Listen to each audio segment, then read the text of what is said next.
What's up, gamers, and welcome to a new episode of Last Cloudia. That's right, ladies and gentlemen, we got another video on the way. So today we're going to be more of a grinding video, basically tips on, how you should grind and things of that nature. So hopefully we can give you some more tips. And I'm also going to address one of the comments on the previous video. Someone did come up with some interesting ideas, so I do want to bring that up on the forefront as well. So I appreciate those who do comment. It's always helpful because I'm always gonna miss stuff, so I appreciate that. So as you guys can tell, we've had recently had the collection of mana collaboration. So that's been pretty cool. As a matter of fact, I was able to get all three of the characters from the Secret of Mana. I did not get any of the arcs though, but I'm not really complaining because the arcs are strange. I don't know if they're really good or not. I guess you can leave that up to opinion. Um, but yeah, so let's go over a few grinding tips here. So first and foremost, and this is going to kind of go with one of the comments from Sir Strange. So shout outs and thanks for the wonderful comment that you left here. So one thing that he mentioned is that on the weekends, Friday through Sunday, run the Awakened Dungeon. In all honesty, it is a good idea, especially if you're trying to, I believe, evolve your characters. So when you have a character that you want to make better, you're going to need to enhance them. And in order to enhance them, you need certain abilities. But a lot of the tier 5 and or rank 5 and rank 6 items for enhancing, you can't really get regularly. So the way you're going to get those is going through the actual Awakened Dungeon. So when you go to an event, you're basically going to go to the Transcendence Gate. This is where you can play on Nightmare, which is typically what I do. I find it kind of funny that I have 3-star on Nightmare and only 2-star on Hard, so I think I need to go back and do that later just to get the extra gems. But anyway, you want to do that because that'll give you some good items. So as you can tell on the item acquiring list, there is definitely some tier 5, and I've gotten one of the 6-star versions as well. This is basically the most rarest that you can get, but ideally you want to get some of these as well. So those combinations of things are going to be the items that you're going to want to grab from this particular pool. So this is definitely what you want to go for on the weekends, especially if you have characters who require these to go to the next stage. This is where you're going to go to get those items. So thanks for bringing that up, Sir Strange. I 100% appreciate that. Uh, Another thing that I mentioned last time as well is you don't necessarily have to have, you know, the arcs equipped to grind if you're just trying to get materials. Like, for example, I'll go to this character here that I've been running a lot. So if you're trying to unlock abilities, and let's just say you don't have enough of certain, you know, um, what do they call them here? If you don't have enough of the crystals or clusters, you want to basically, grind those out.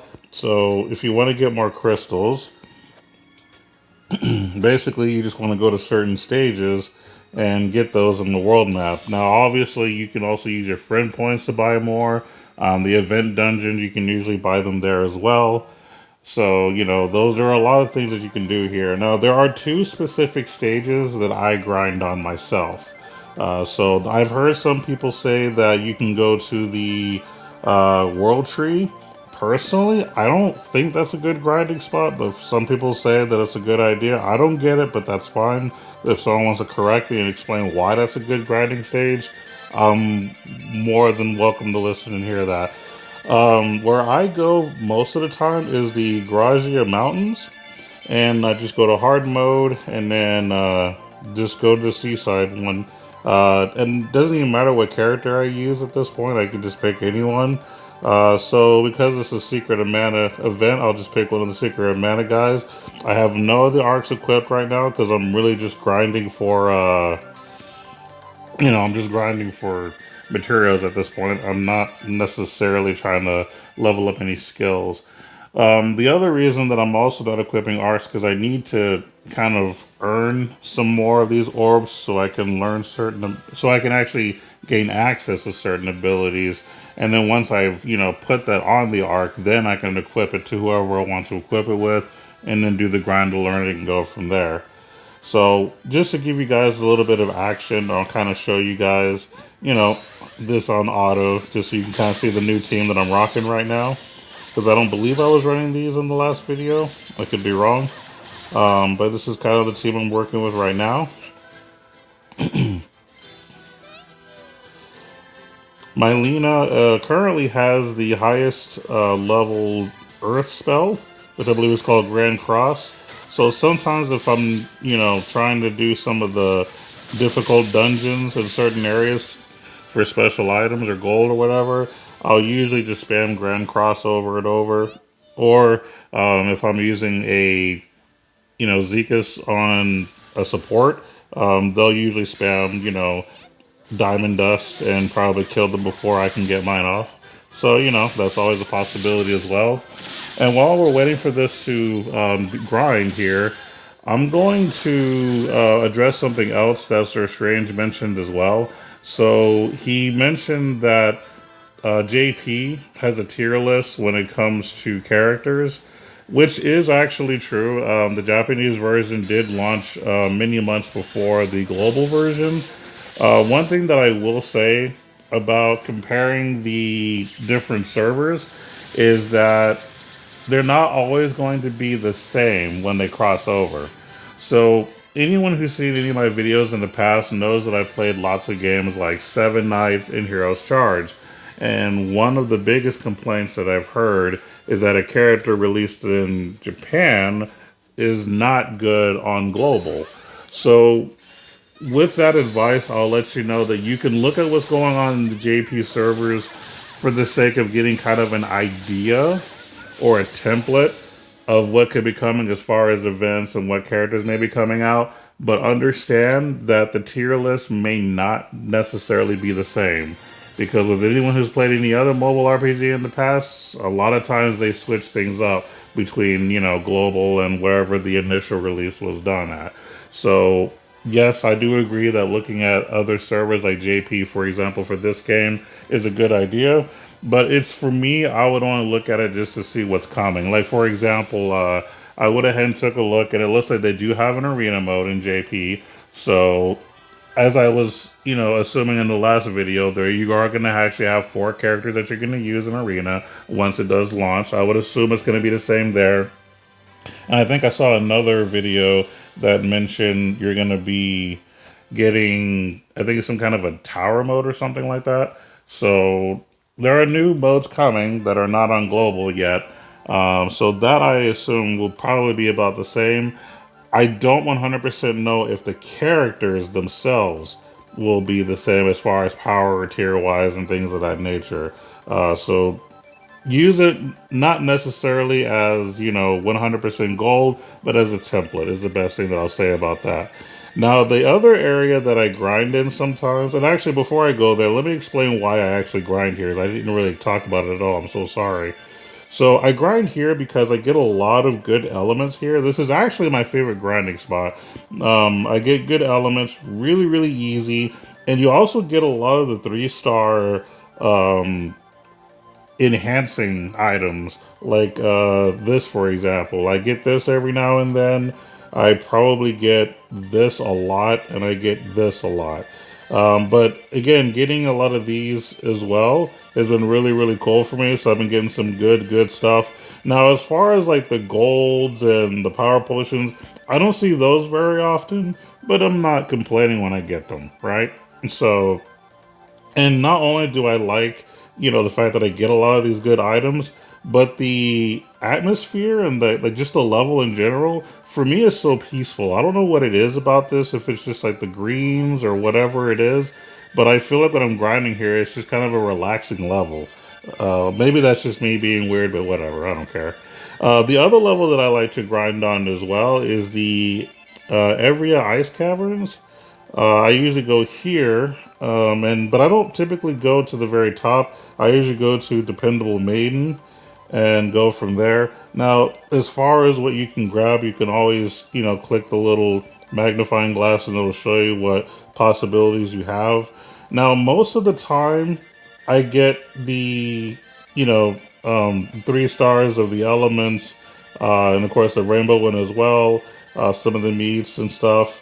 Um, Getting this is really, really rare. I've only gotten that maybe twice that I can remember. And same with this item, I think I've gotten this once or twice as well. So, not really a reliable source for some of the enhancing abilities, but a really good source for getting a lot of the elemental crystals and also the beast meats, because I've been needing those to enhance some of my lower level characters. So, this is another good spot to get some cool items. And we'll go ahead and do a little bit of auto on this as well. Why not? Just so you can kind of see it in action. But this is another level that I enjoy grinding on. So those are the 2 areas that I personally would recommend. Now there are other levels in this particular icy mountain area, but the problem with most of these like snowy mountain type stuff is that your abilities are going to be very slow and it just takes forever to get anywhere. So I don't particularly recommend it. That's what I want to say about that. So those are the 2 levels that I mainly recommend as far as grinding on the levels. I would also recommend, not equipping arcs unless you're actually specifically trying to learn something. Then just only equip arcs that you absolutely are learning, but everything else just leave off. So if only one of your characters needs to learn something, let that one character learn what they want to learn, and then let everybody else just kind of just chill and you just help support you on auto. Now, if you want to spam strong abilities on manual, you can.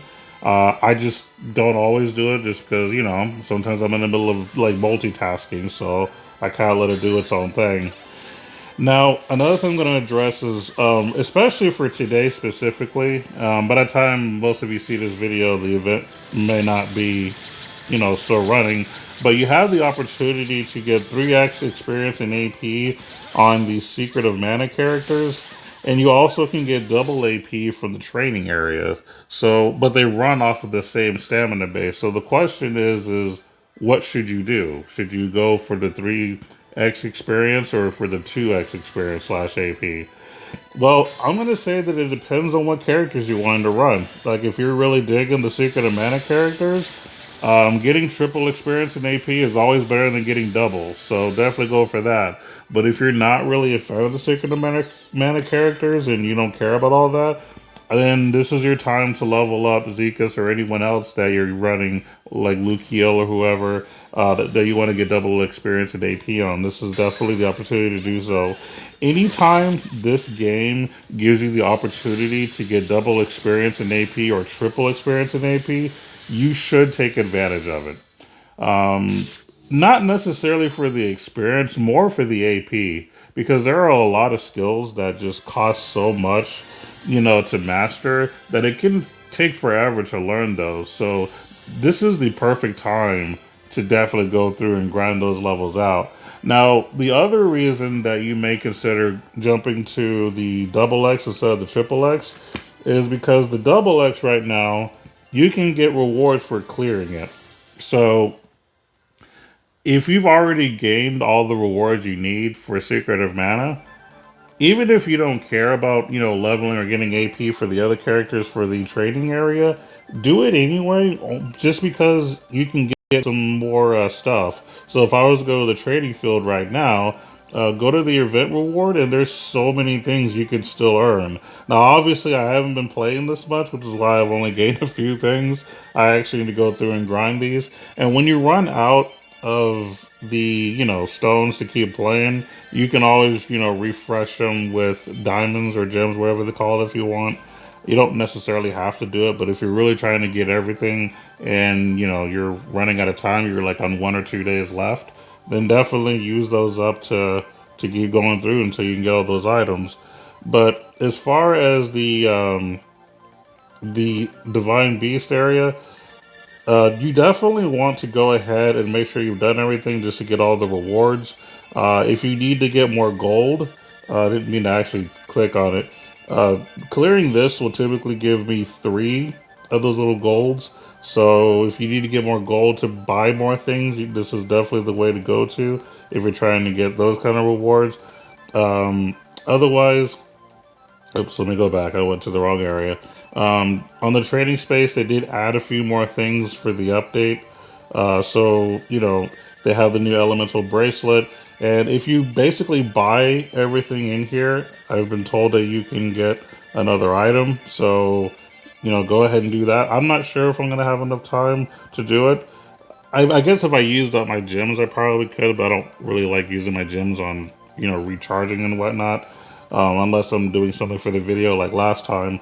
But that's kind of another idea. But you definitely want to grind any of these events that are giving you double or triple experience in AP. It's always worth it. Also, if you haven't collected all of your recollection of black and white, go ahead and go through and collect everything you haven't already collected. I've already more or less finished all I can do there, so I don't particularly need to do anything there. And yeah, that's more or less it as far as that's concerned. So yeah, I think that's pretty much all that's going on here. Definitely do the training dungeon. They're allowing everyone to do it like every day for a certain number of days. So I highly recommend doing the training dungeon because you get 10x AP, which is the most important thing. So that's going to be your best way to get AP doing this at least, once a day because you only do it once a day.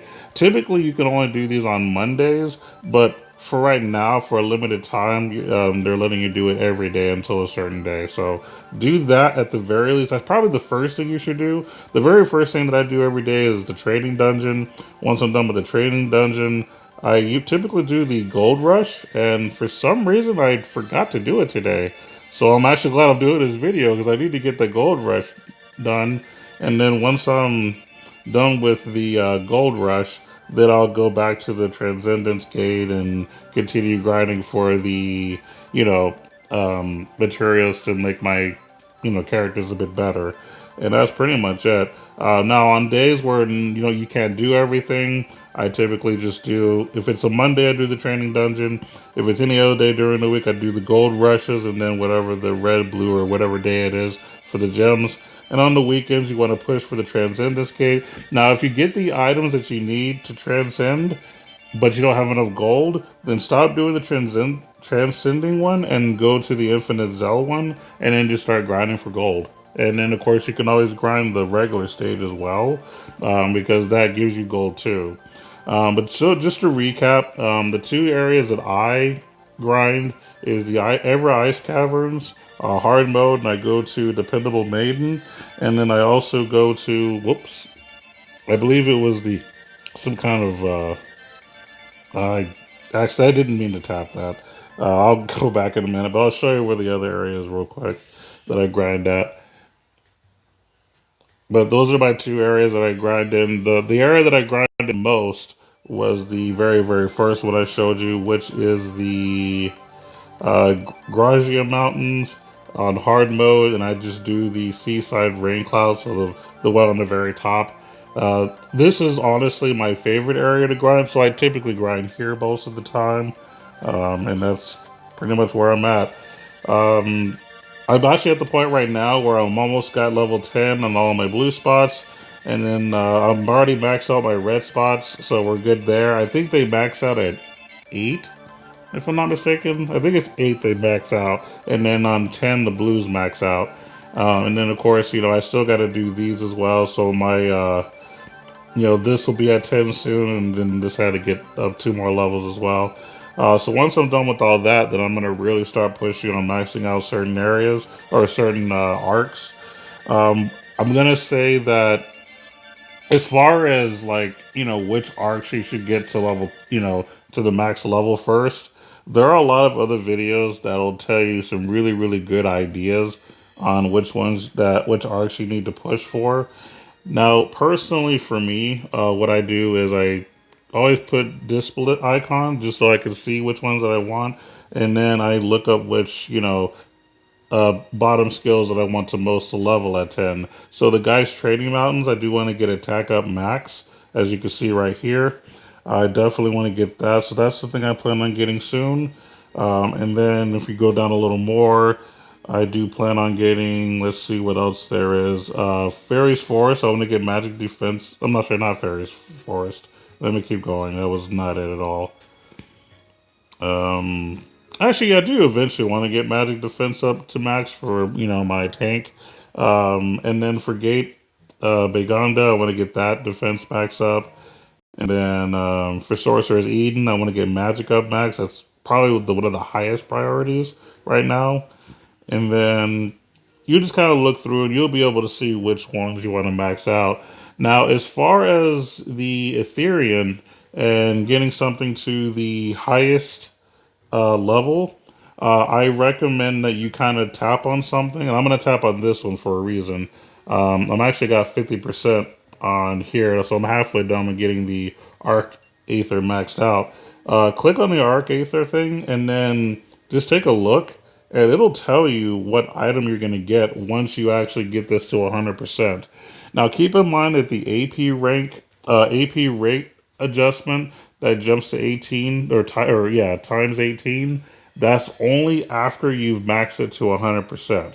And so if you are gonna like use an Ethereum to get it up to 5%, that doesn't change the AP rate. That's only once you've gotten 100% reward. Because I talked to someone about it and someone was confused about that. So yes, the AP rate jump on this rate team will only be once it's at 100%. And then you'll also get whatever the item is. So in this case, it's the Red Moonstone. And I was wrong with a different friend of mine. I told him that it was magic casting speed 30%. It's actually 20%. But it's still a pretty good item. I think this is one of the ones that if you really want to make your spellcaster really good, this is one of the best items that you could probably get for it. There might be better items you can get eventually down the road, but I think this is like one of the ones that people are probably going to push for first, just to make their spellcasters better. But just kind of go through each one, and just click on the Arc Aether and just, see what the item will be. You might, want to, get certain things for certain characters. Oh, and if you can hear that sound, I think I can collect the reward. And I can. And there you go. One thing that I've learned about collecting those that I didn't mention on the last video, there are certain arcs that you don't get to collect right away. Matter of fact, let me kind of show you what I'm talking about. I believe it's this one. Yeah. So this particular one, um, the item doesn't show up right away. It just shows up at a certain interval.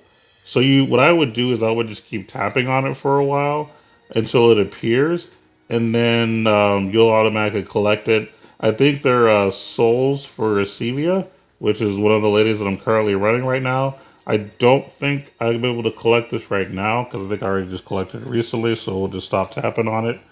And then just before I end the video, I'll kind of give you a little bit of a quick tip on how I'm actually building Sevia, since I kind of showed off another character in the last video.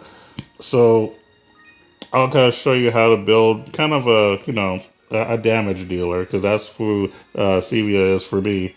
So for her skill sets, mainly focus on crits, just to take advantage of being able to gain life, while dealing critical damage. So I have crit up 2, aim vitals. Whoops, is very important, and you can actually read what they do here. So you want to get attack up is nice, but the crit is the main focus here. I do eventually want to get crit up 3, but aim vitals is very very important.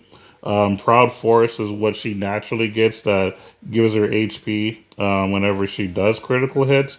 That ability right there just makes her self-sustaining, and it doesn't cost you to use it. Because I believe if you were to, learn this skill for anybody else, it's going to cost 4 of your skill points, or that's going to be 4 to your skill costs. So me being able to have this for free for her is fantastic, and I can just build her around critting, and that's the main thing, is just getting her to crit. The attack ups are nice, but you really want to focus on getting the crits.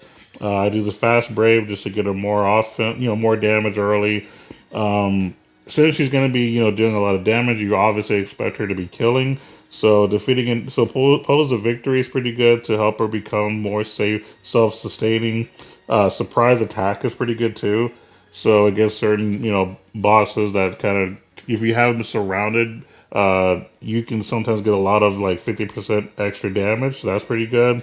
Bless speed is something that she has naturally, so the faster you are in the beginning, the faster you can just start dealing damage. Double impact, dealing additional damage. And then I have Breaker on her. I don't know how necessary that is. I'm not sure if I'm going to keep that. I assume if I get crit up 3, I'm probably going to get rid of Breaker for it, but we'll see. But that's kind of the package I'm doing for her. Now, you can do some of the ice spells like Ice Javelin and all that once you learn it. I don't think it's really necessary, but if you're the type of person that wants to build her more as a spellcaster, her skill tree does give you access to Diamond Dust, which is the strongest ice magic in the game. So you can actually have that for 0 skill cost eventually if you push her up enough. And that's basically how that works. So that's going to be it for this video for now. Hopefully this has been very educational for you guys. Until next time, take care and keep gaming, y'all. See ya.